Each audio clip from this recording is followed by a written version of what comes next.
C'est la catastrophe. J'ai encore perdu un produit, c'est pas possible. Ça se trouve chez moi.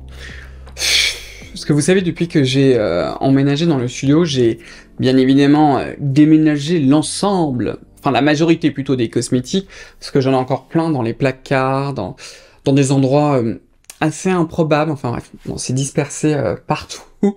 Et il faut vraiment que là je profite un peu de après Noël, parce que je vais essayer de prendre un peu de vacances pour finir de tout déménager, de tout reclasser et tout, parce que c'est n'importe quoi. Enfin ouais, c'est un produit de chez Paula's Choice dont je voulais vous parler en fait dans cette vidéo. Voilà, n'importe quoi, hein. D'abord, bonjour à vous, j'espère que ça va, que vous êtes content de me retrouver. En tout cas, je suis ravi de vous retrouver. Aujourd'hui, j'ai envie de vous parler d'un actif anti-âge. Alors, ça va être surtout autour de l'acide glycolique. Pas que, à vrai dire, avec une propriété qui est ultra intéressante, parce que c'est vrai que, si vous me suivez depuis un certain temps, une grosse partie, en fait, de mon contenu est vraiment tournée autour de l'anti-âge.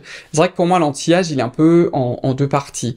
Il y a d'abord simplement préserver, c'est-à-dire ralentir finalement le processus de vieillissement, en évitant que la peau se fasse dézinguer à fond les manettes par ce qu'on appelle en science l'exposome, pour pas que ça crée ce qu'on appelle un inflammosome. Est-ce que je peux le dire comme ça en français ? Peut-être pas, mais c'est tout ce qui va en fait inflammer votre peau. Ça c'est un truc, vous savez bien, j'arrête pas de vous dire depuis le début pratiquement de cette chaîne, évitez un maximum d'utiliser des produits parfumés avec des teintes d'huile essentielle, etc.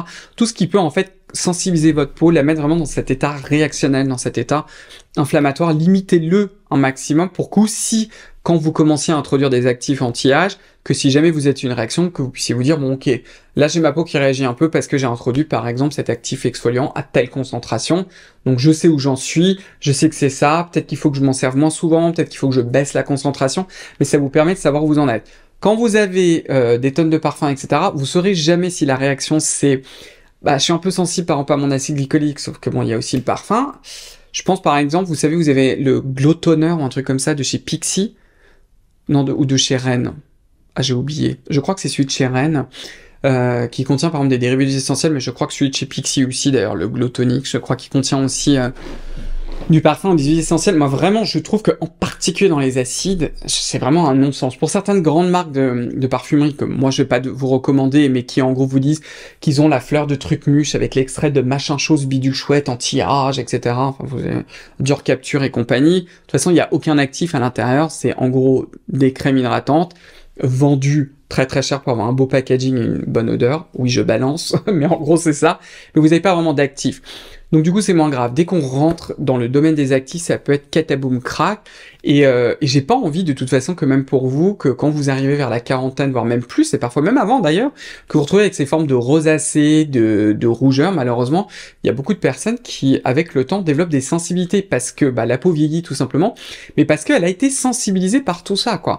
Et enfin, vous avez par exemple le Dr Dre, l'américaine, qui le dit depuis 20 siècles, et elle a totalement raison, et de toute façon, c'est aussi étoffé par la science.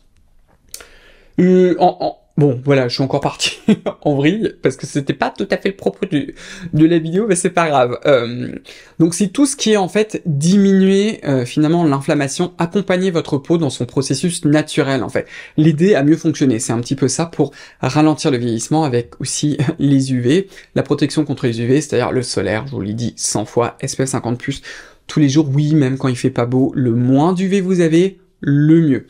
L'autre corollaire, c'est utiliser justement les actifs, alors pas pour justement calmer la peau et l'accompagner, mais au contraire, la stimuler, augmenter la prolifération, augmenter la synthèse de collagène, augmenter la synthèse d'élastine, d'acide hyaluronique au niveau du derme, augmenter le turnover, donc c'est vraiment la prolifération cellulaire au niveau de votre épiderme, renforcer la barrière cutanée avec des actifs comme la niacinamide, donc c'est tout ça en fait pour aussi corriger les signes de vieillissement. Alors, si vous me suivez, hein, je vous ai saoulé, ressoulé, c'est pour ça que j'essaie de vous en parler un peu moins en ce moment, avec le rétinol, comme d'habitude, pour commencer. Je ne suis toujours pas sponsorisé, je vous recommande ceux de chez Paula's Choice, pour plein de raisons. Il faudrait d'ailleurs qu'un jour, peut-être que je me décide à vous faire un breakdown des formules des deux rétinols de chez Paula's Choice, pour vous montrer pourquoi est-ce que je les recommande tant. Hein. Et d'ailleurs, avec qui discuter ça peut-être avec Satya, en fait, avec Satya Beauty sur Instagram, je crois qu'on en discutait tous les deux. Il y avait un moment, il y avait un autre créateur qui m'avait attaqué, en gros en train de dire oui, Cyril, enfin il m'avait pas cité directement, mais je pense que c'était clairement contre moi. J'avais vu cet extrait vidéo parce que je vous avoue que je suis pas grand monde, enfin en tout cas en France je suis personne en soins de la peau en fait maintenant, oui, je regarde plus personne en ce moment. Qui dit oui, il y en a certains qui préfèrent vous recommander le rétinol pour gagner des sous. En fait, moi, je vous recommande les rétinols, par exemple, de chez Paula Choice, même quand j'avais ma chaîne en anglais. Je les utilisais déjà, même avant que vous ayez Paula Choice FR, quand c'était encore le site européen uniquement en anglais. Donc moi, j'ai une longue histoire, vous voyez, avec Paula Choice. Il se trouve que maintenant, je suis affilié avec eux, mais voilà, quoi. Bon bref, c'est pas du tout le sujet, mais je crois que j'avais envie de balancer. Hein. Donc vous avez aussi un autre actif en réalité qui est ultra intéressant et qui est ultra old school, mais c'est vrai que même moi j'en parle jamais, allez savoir pourquoi.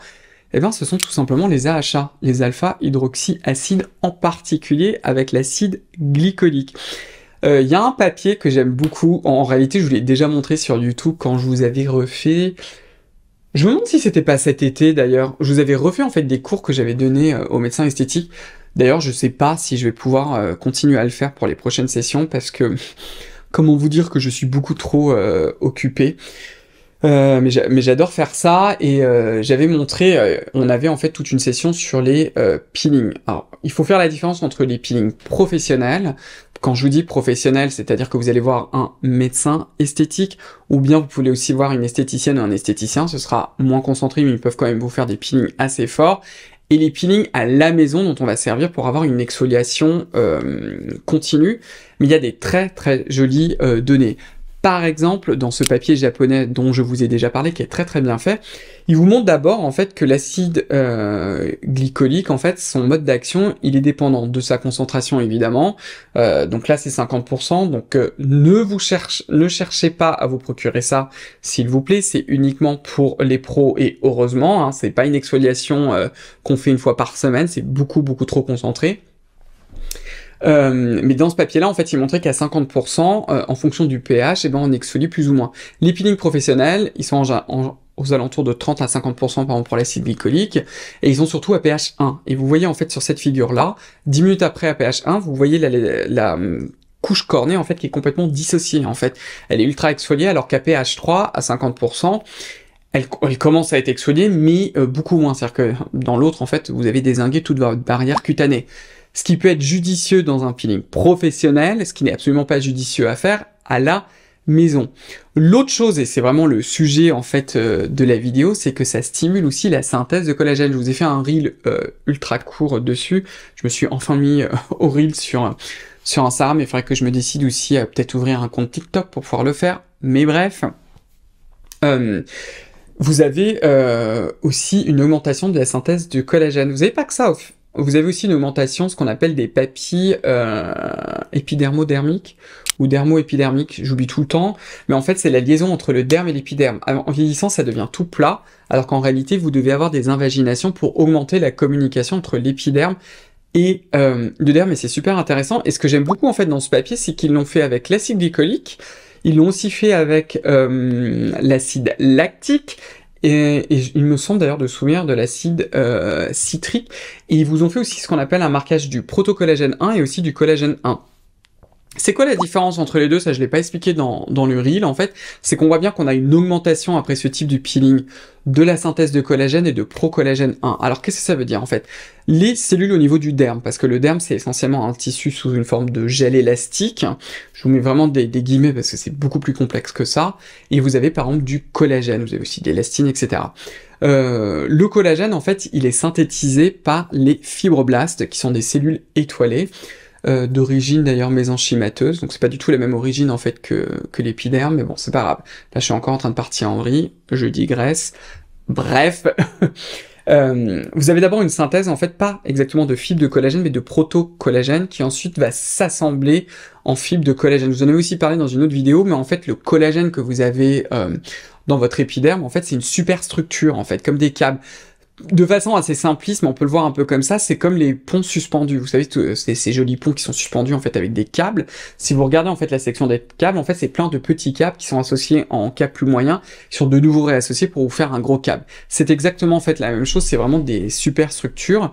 Et c'est pour ça qu'on fait la différence entre le protocollagène et le collagène. On a des façons en fait de faire la différence entre les deux. Et ce qui est très joli, c'est c'est que tout simplement on l'augmente. Donc en réalité, avoir l'air de rien une routine exfoliante, on est déjà dans l'anti-âge à partir du moment évidemment où vous vous protégez du soleil, parce qu'on vous dit si souvent que c'est photosensibilisant, parce que comme vous allez affiner votre barrière cutanée, les UV vont passer beaucoup plus. Ce qui n'est pas un problème parce que vous êtes des gens sages et que vous vous protégez du soleil. Alors quel produit à l'acide glycolique je vous recommande? J'en ai vraiment 3 en tête, dont un, comme je vous l'ai dit au début de la vidéo, que je sais pas où il est, hein, et il est disparu sous un pont. Enfin, je sais pas. Je pense qu'il est chez moi, en fait, parce que c'est un de mes produits préférés. On va d'abord commencer par les deux les moins chers. Le premier, j'en ai parlé 250 millions de fois, il est viral à mort, c'est tout simplement l'acide glycolique de chez The Ordinary. Aussi simple que ça, le mien est archi trop vieux, d'ailleurs il est même devenu un peu trouble, il est un peu vieux celui-ci. Mais c'est un excellent acide glycolique qui est pas cher du tout. Vous savez combien dedans? 200 ml, je crois, 240 ml. Voilà, que demande le peuple? Si vous voulez avoir une formule un peu plus complète, aussi plus puissante, évidemment, ça c'est pour ça les ceux d'entre vous, hein, même l'acide glycolique, vous commencez pas tous les jours comme des barbares, hein, vous commencez doucement. Vous avez le Smooth Out de chez Geek & Gorgeous, donc celui-ci là il rigole pas, celui-ci il est assez puissant, mais je l'aime aussi beaucoup. N'oubliez pas que ça c'est le type de produit que vous laissez sur le visage, hein. C'est-à-dire que on en met un peu et on va le garder toute la nuit. Donc du coup c'est pour ça qu'on n'y va pas comme des barjots. Et le dernier que j'aime beaucoup, qui est une très très jolie formule, c'est une formule crème, vous avez un peu du gras, et c'est la Daily Lotion à 5% d'acide glycolique de chez Paula's Choice, qui est dans un format airless, donc là aussi j'aime bien parce qu'il y a une pompe, donc on peut vraiment doser la quantité qu'on veut. C'est pas forcément la texture la plus élégante de l'univers, c'est vrai que si c'était mon produit, j'aurais beaucoup retravaillé la formule, enfin j'aurais retravaillé toute la formule, bon c'est moi, on s'en fiche, mais on a un peu de gras, ce qui fait que ça va un peu inhiber l'action de l'acide glycolique, donc c'est toujours très efficace, mais ça reste beaucoup plus doux. Donc je pense à celles et ceux d'entre vous, vous avez peut-être une peau plus mature, vous avez déjà une jolie routine anti-âge, vous tolérez bien les acides exfoliants, mais on veut toujours de la douceur, il vaut mieux toujours aller vers le côté de la douceur que le côté de l'irritation. Ça, c'est une excellente alternative que aussi j'aime beaucoup. Et on a fait le tour, hein. De toute façon, comme toujours, vous avez tout dans la description, toutes les infos, etc. Et puis, oui, puis voilà. Donc écoutez, merci beaucoup d'avoir passé ce temps avec moi. Je vous invite à commenter, à me donner un pouce vers le haut, ça m'aide toujours, surtout avec cet algorithme diabolique de YouTube, à vous abonner si vous n'avez pas encore fait, à enclencher la cloche des notifications, à me suivre sur Instagram, qui est Cyril_Laurent_FR, je n'ai pas le même contenu, je vous répète toujours la même chose, à suivre l'Instagram de ma marque, qui est Scylla.beauty, puis on va se revoir très très vite dans une prochaine vidéo. Au revoir, bye bye, ciao.